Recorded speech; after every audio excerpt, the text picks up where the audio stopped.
Every time that I get on social media, it feels like the Carolina Panthers have been linked to someone else. Today, we're here to talk about the link to Jalen Ramsey. Let's go. Brace yourself for the ultimate Carolina Panthers experience.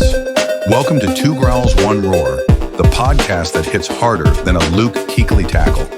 We're diving deep into the heart of Panther Nation, bringing you unrivaled passion, insider takes, and pure gridiron fire. From Wilmington to the cosmos, this is your home for the fiercest football talk east or west of Charlotte.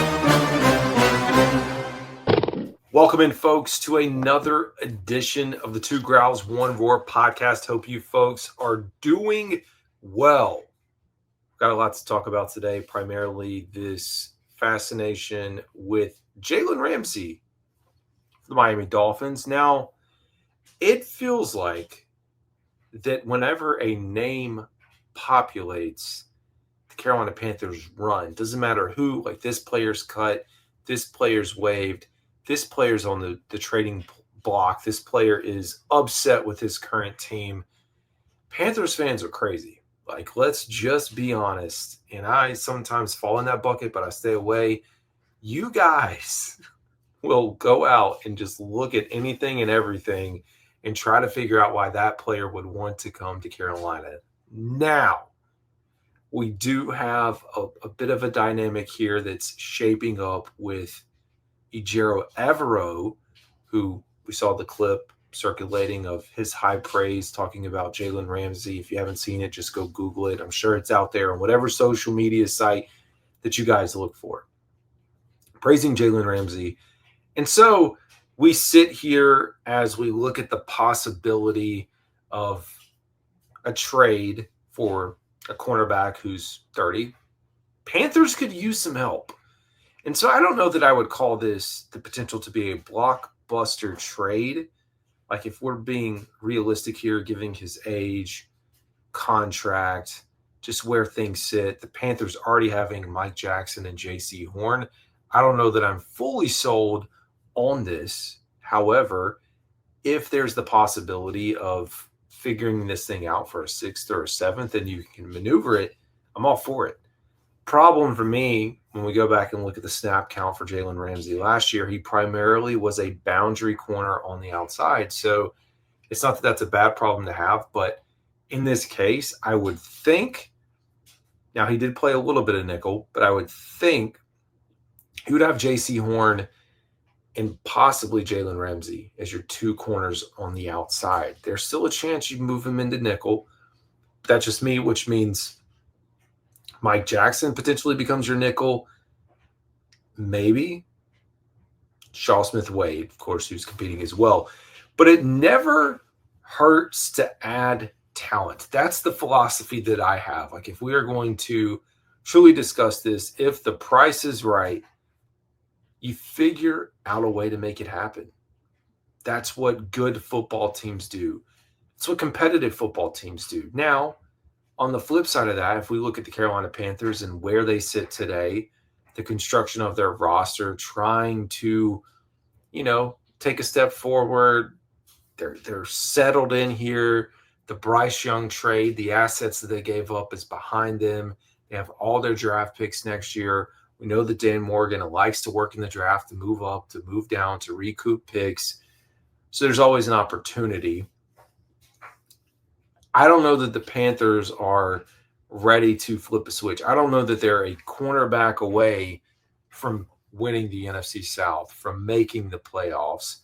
But I always think it's a good discussion. It's something that we should talk about. It's something where if it comes across your desk and you're Dan Morgan and you're the general manager, when you have the opportunity to bring in a player of Jalen Ramsey's caliber, who we probably would consider as a true alpha dog, I think you do it. He has a proven track record of high level of play and performance, durability, played all the games last year. So, why not?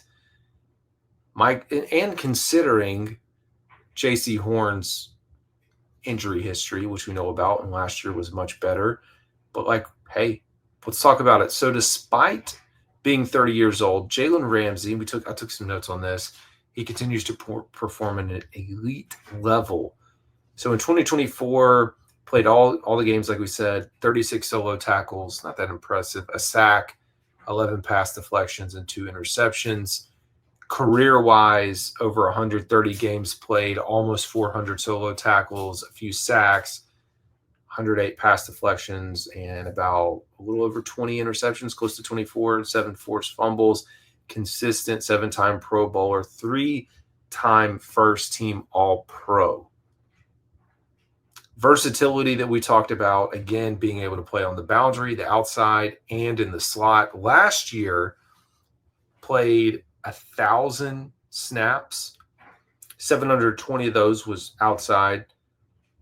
185 of those was in the slot, and then 80 in the box. That's more when you get closer down to the goal line. So he is effective, not limited, again, to just playing man-to-man coverage, being able to play zone. Has really good eyes for the quarterback, especially when you hear Ejiro Evero talking about his skill set as a cornerback. Now, he has had a past history of injury concerns, missing the first 7 games in 23 due to a knee injury, back issues.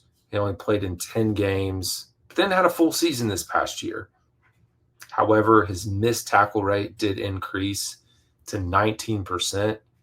Again, that's just an expanded workload personally, and he's getting a little bit older in age.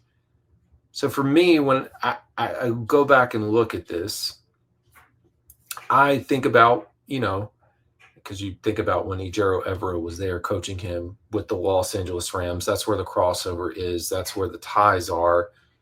I know he's getting up in age. This would be his, 4, 8, 9, 10, his 11th season in the NFL.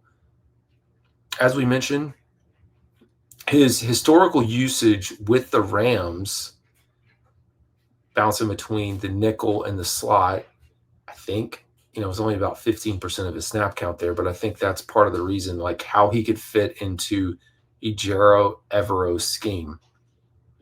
Playing multiple roles, he excels in zone coverage. We know Evero emphasizes keeping plays in front of the defense, not letting things getting over the top, rallying to the ball, and when it necessitates, being able to make a play on the ball. All around, when you think about Jalen Ramsey, I think he's got those skill sets. Now, for me, it would just depend on what the Panthers had to give up. Like, what do you give up in order to bring him in? Because I still like Mike Jackson. I still like J.C. Horn. But I am of the belief that the Panthers need help in the secondary, at the cornerback position, at the safety position. If you can check one of those boxes here, why not do it?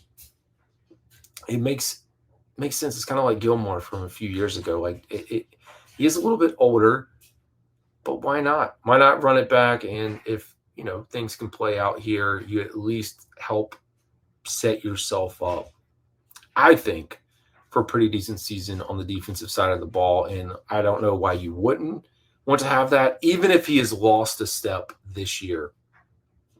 Talk about the leadership for these guys. Not that there's necessarily a mentorship, but I think I saw someone posting a clip of J.C. Horn and Ramsey way back during J.C. Horn's rookie premiere that they were doing, talking to each other. But he has knowledge of Ejiro Evero's scheme. He's been in it, not necessarily his scheme, but he's been around it. He's been in a similar scheme. These guys know each other. I think the veteran leadership that he could bring on the defense, paired with Horn, and again, either moving Mike Jackson and or Shaw Smith-Wade. Yeah, so I think for me, it's just like, what exactly could we do with this? Knowing that he did sign a 3-year, $55 million contract with Miami in 23. It's going to run through 25. So for 2025, his base salary is 15.5. Does have a very big cap hit, though. So I think that would probably be the toughest part. A new team would have to pay him almost 21. I think is what the cap hit says. Dolphins have already paid the $4 million roster bonus. Now there's potential that he gets cut Like, that is always on the table. If he gets cut, that's probably the best case scenario, because then we're not talking trade. We're not talking about giving anything up. They initially acquired Ramsey for a third-round pick and a tight end back in 2023. He's 2 years older. So, from a trade value perspective, probably be a 6th or 7th round pick. So, I'm in favor. I'm in favor of figuring it out if there's a possibility that, he's not going to be there. He's going to get cut. And the Panthers don't give up too much. And it's always good, again, to put yourself to add that competition, be beneficial for me, man. So that's my thoughts on Jalen Ramsey. Now we'll see how it plays out. June 1st is right around the corner. That's an important date, again, when it comes to cuts and designations for these teams. Now, post June 1 designation, they could do it now or they just wait. So anyways, folks, that's going to do it for today's episode. This is Carolina Dad. Y'all have a good one.